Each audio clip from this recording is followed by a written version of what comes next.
오늘 하나님 말씀 어제 이어서 신명기 15장 말씀입니다. 신명기 15장 7절에서 11절까지 말씀입니다.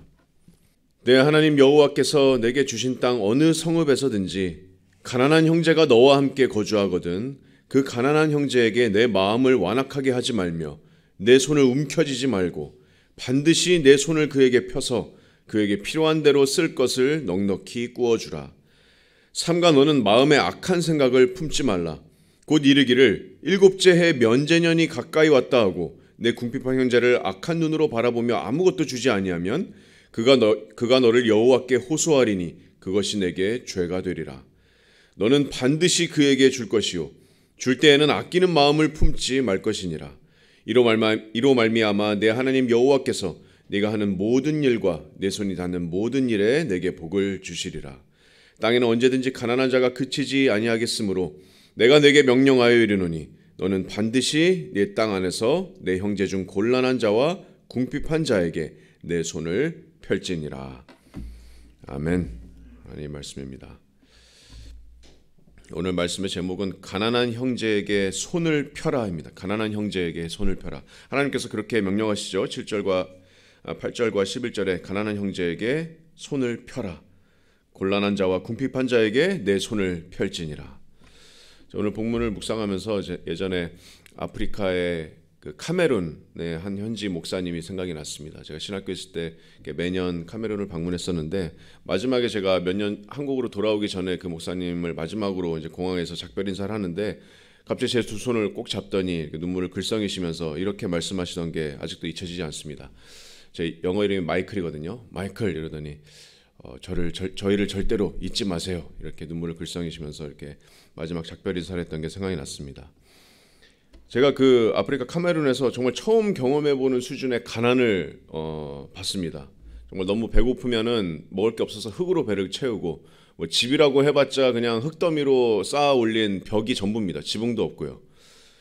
그 현직 교회가 한 100명 정도 남짓한 교회였는데 성도들이 너무 가난해서 거기 있는 목사님들은 뭐 성도들의 헌금으로 생활을 할 수가 없습니다. 그래서 일을 해야 돼. 하루 종일 일을 해야 되고 자녀들은 보통 한 3명, 6명 있기 때문에 낮에는 정말 고되게 일하고 밤에는 또 성도들을 위해서 만나고 또 말씀 준비하고 그런 상황 가운데서도 하나님께 감사하고 또 기쁨을 느끼는 이 목사님들을 보면서 또 성도님들을 보면서 정말 많은 생각이 들었습니다. 나는 이 형제 자매들에 비해서 정말 얼마나 많이 누리고 있는가. 이렇게 많이 누리면서 나는 얼마나 많이 불평과 불만을 하는가. 또 이 가난한 형제 교회들에게 내가 얼마나 많은 관심이 있는가. 그런 생각을 했었습니다. 예전에 이제 이슬람 국가에서 예수님을 믿는다는 이유로 가족에서 쫓겨나서 정말 궁핍한 생활을 하는 한 크리스찬이 인터뷰를 이렇게 하더라고요. 정말 우리를 힘들게 하는 것은 핍박과 박해하는 사람들이 아니라 우리에게 전혀 관심 없는 크리스찬들입니다. 이렇게 인터뷰하는 걸 봤습니다. 오늘 신명기 15장을 보시면 우리가 안식년에 행해야 될 그런 면제법이나 가난한 자를 어떻게 대해야 되는지 그런 규례들을 하나님께서 모세를 통해서 말씀하고 계시는데요. 언뜻 보면 지금 우리 상황에는 크게 적용되지 않는 규례들이고 그래서 이렇게 쉽게 넘어갈 수 있지만 절대로 그렇지 않습니다. 지금 우리의 생각과 삶을 변화시켜야 되는 정말 중요한 말씀입니다. 무엇보다도 이 명령들은 우리를 창조하신 하나님의 마음을 들여다볼 수 있는 창입니다. 그래서 오늘 말씀이 우리에게 정말 큰 울림으로 다가오기를 소망합니다.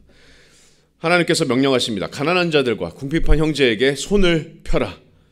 왜냐하면 우리 세 가지 그 이유를 말씀을 통해 살펴볼 텐데요. 첫 번째로 하나님께서 가난한 형제들을 돌보시기 때문입니다. 하나님께서 가난한 형제들을 돌보십니다. 7절과 8절 말씀을 다시 보시겠습니다. 7절 말씀에 내 하나님 여호와께서 내게 주신 땅 어느 성읍에서든지 가난한 형제가 너와 함께 거주하거든 그 가난한 형제에게 내 마음을 완악하게 하지 말며 내 손을 움켜쥐지 말고 반드시 내 손을 그에게 펴서 그에게 필요한 대로 쓸 것을 넉넉히 구워주라 말씀합니다. 하나님께서 얼마나 가난한 형제를 돌보시는지 강력한 명령입니다. 여기 7절과 8절 보시면 명령형 동사가 4번이나 나옵니다. 7절에 2개의 부정형 명령 형태가 나오는데요. 가난한 형제가 너와 함께 거주하거든 내 마음을 완악하게 하지 말라. 또 내 손을 움켜쥐지 말라. 또 8절에는 긍정형 명령형이 2번이 나옵니다. 반드시 내 손을 그에게 펴라. 그리고 쓸 것을 넉넉히 구워주라. 하나님께서 이렇게 강력하게 명령하십니다. 사실 지금 이 명령들은 바로 전 구절들 15장 1절에서 6절까지 그 안식년의 그 면제법의 연장선상입니다. 자, 신명기 15장 오늘 바로 구절 본문 구절 바로 전에 1절부터 3절까지 한번 말씀을 보시겠습니다. 신명기 15장 1절에서 3절까지 말씀입니다.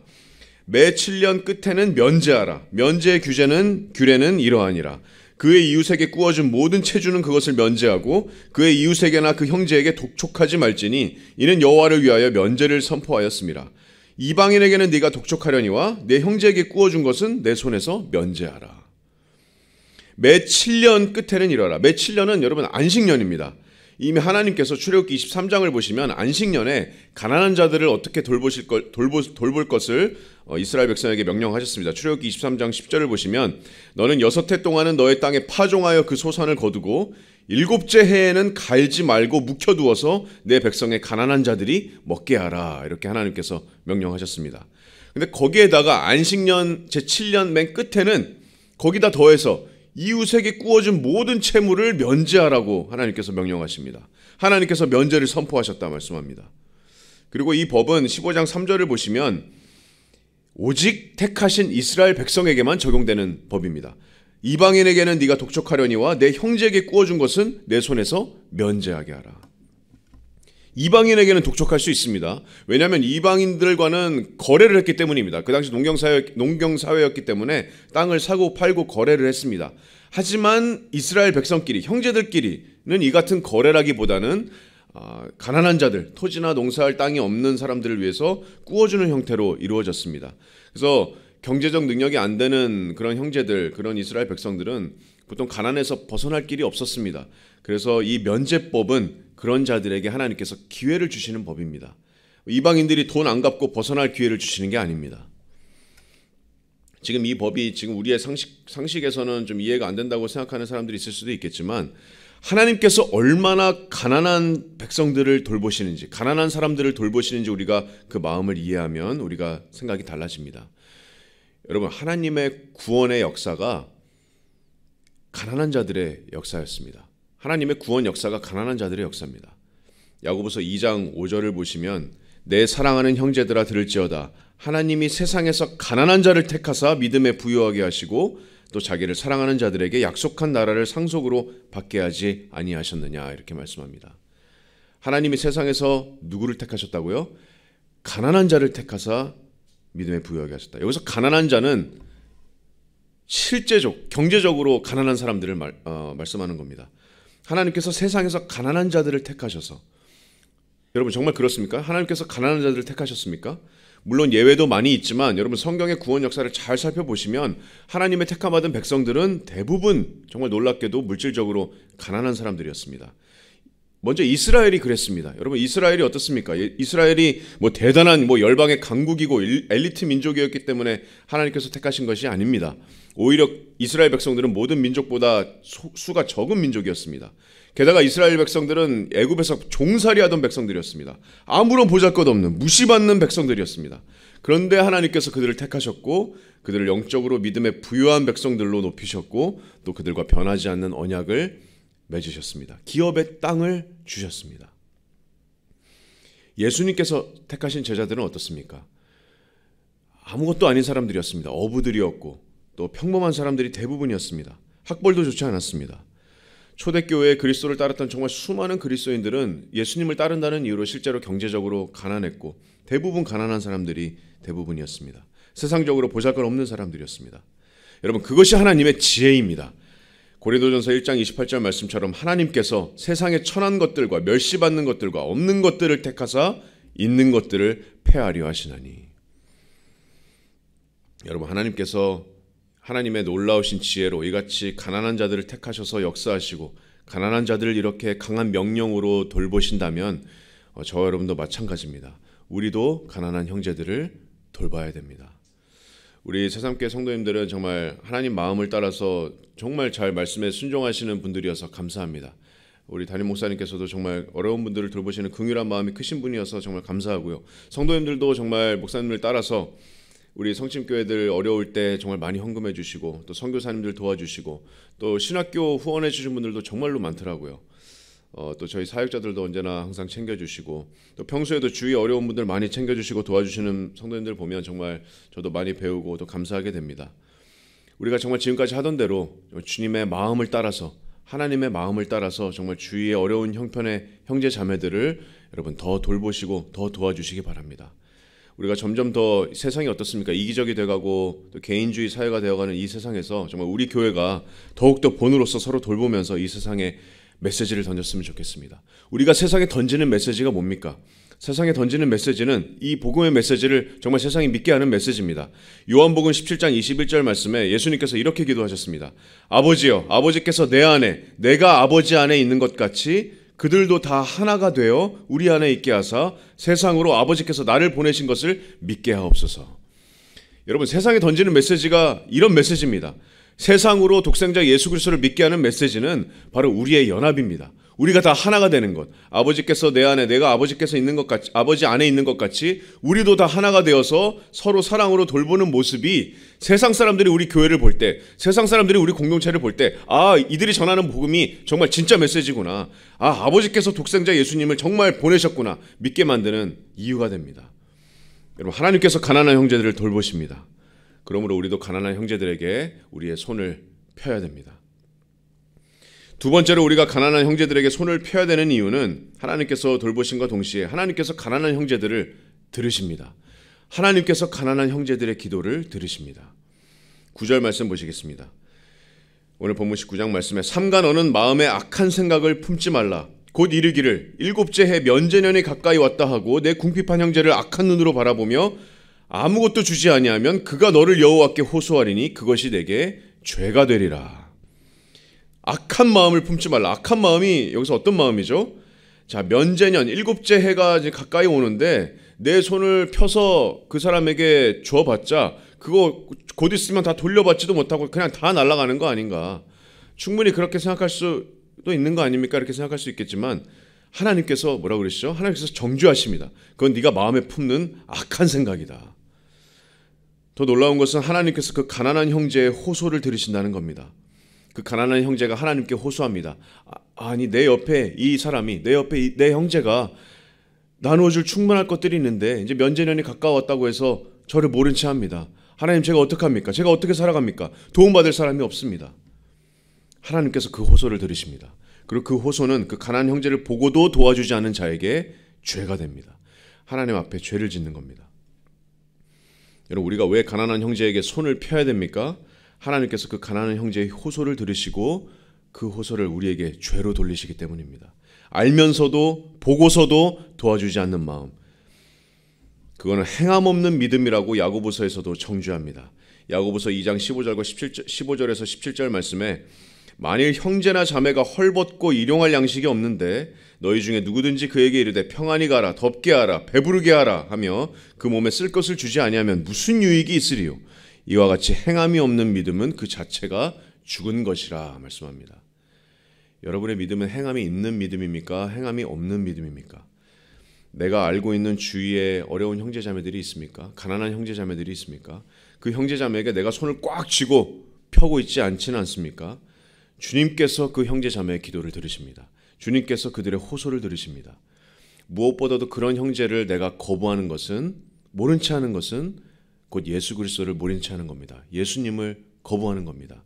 예수님께서 어떻게 말씀하셨냐면 마태복음 25장 42절 말씀에 내가 줄일 때 너희가 먹을 것을 주지 아니하였고 목마를 때 마시게 하지 아니하였고 내가 힘들 때 너희가 도와주지 않았다. 45절 말씀에 이 지극히 작은 자 하나에게 하지 아니한 것이 곧 내게 하지 아니한 것이라 하시리니. 예수님을 거부하는 겁니다. 그래서 여러분 가난한 형제에게 우리가 어려운 형제들에게 형제 자매들에게 손을 펴기를 원합니다. 하나님께서 그 자들의 기도와 호소를 들으십니다. 마지막으로 우리가 가난한 형제에게 손을 펴야 됩니다. 왜냐하면 하나님께서 가난한 형제를 통하여서 여러분에게 복 주시기 때문입니다. 가난한 자를 통하여서 여러분에게 복 주십니다. 10절과 11절 말씀 다시 보겠습니다. 자, 너는 반드시 그에게 줄 것이요 줄 때에는 아끼는 마음을 품지 말 것이니라. 이로 말미암아 내 하나님 여호와께서 네가 하는 모든 일과 네 손이 닿는 모든 일에 내게 복을 주시리라. 땅에는 언제든지 가난한 자가 그치지 아니하겠으므로 내가 내게 명령하여 이르노니 너는 반드시 내 땅 안에 내 형제 중 곤란한 자와 궁핍한 자에게 내 손을 펼지니라. 여러분, 우리가 보통 감사 간증하면 주님께 내가 이거 받았습니다. 또 저것도 받았습니다. 이것도 주셨어요. 저것도 주셨어요. 감사하지 않습니까? 그런 고백 많이 하지 않습니까? 물론 우리가 하나님께 언제나 고백해야 됩니다. 모든 것이 하나님께로부터 왔습니다. 우리가 주님께 항상 감사해야 됩니다. 그런데 하나님의 말씀은 그렇게 받는 것보다 더 큰 복이 뭐라고 말씀하죠? 더 큰 복은 주는 것이라고 말씀합니다. 그것이 주님께서 친히 말씀하신 말씀입니다. 사도행전 20장 35절 말씀에 범사에 여러분에게 모범을 보여준 것과 같이 수고하여 약한 사람들을 돕고 또 주 예수께서 친히 말씀하신 바 주는 것이 받는 것보다 복이 있다 하심을 기억하여야 할지니라. 여러분, 주는 게 받는 것보다 더 복이 있는 겁니다. 내가 줄 때, 정말 오늘 10절 말씀처럼 아낌없이 줄 때, 내가 정말 아낌없이 줄 때, 정말 자비롭게 줄 때 하나님께서 주시는 정말 놀라운 영적인 축복이 있습니다. 놀라운 마음의 열매가 있습니다. 그뿐만이 아닙니다. 내가 마음의 축복도 있지만 여러분은 하늘의 창고에 정말 좀이 먹지 않는, 벌레가 먹지 않는 영원한 보물을 쌓으시는 겁니다. 불의하지 않으시는 하나님께서 여러분의 그 모든 아낌없는 모든 선행을 갚아주실 겁니다. 하나님께서 불의하지 아니하시고 그 모든 것을 기억해 주시기 때문입니다. 내 옆에 있는 가난한 형제, 내 옆에 있는 어려운 형제, 내 옆에 도움이 필요한 형제가 하나님께서 여러분에게 주시는 축복의 통로가 됩니다. 그래서 여러분 주위에 그런 사람이 있지 않으십니까? 주님께서 그 형제 자매를 통해서 여러분에게 복 주시기를 원합니다. 하나님께서 여러분에게 복 주시기를 원합니다. 그 형제 자매를 통해서 여러분에게 복 주시기를 원합니다. 여러분, 주님이 주시는 복을 여러분 받지 않으시겠습니까? 받는 것보다 더 복되는 게 주는 겁니다. 오늘 말씀을 통해서 우리가 가난한 형제에게 손을 펴야 되는 그 세 가지 이유를 살펴봤습니다. 첫 번째로 하나님께서는 가난한 형제를 돌보십니다. 가난한 형제를 하나님께서 돌보십니다. 하나님의 구원 역사가 가난한 자들의 역사였습니다. 둘째로 하나님께서 가난한 형제를 들으십니다. 가난한 형제의 호소를 들으십니다. 말뿐만인 그런 믿음을 정죄하십니다. 행함이 없는 믿음을 정죄하십니다. 가난한 자를 우리가 거부하면서 주님을 거부하지 않기를 원합니다. 또 마지막으로 하나님께서 가난한 자를 통해서 우리에게 복 주십니다. 우리가 손을 펴서 아낌없이 줄 때 나에게 영적인 축복이 있고 영원한 축복으로 하나님께서 갚아주십니다. 여러분, 가난한 형제에게 손을 펴시겠습니까? 하나님께서 명령하십니다. 가난한 자에게, 가난한 형제에게 손을 펴라. 내 손을 꽉 쥐지 말고 손을 펴라.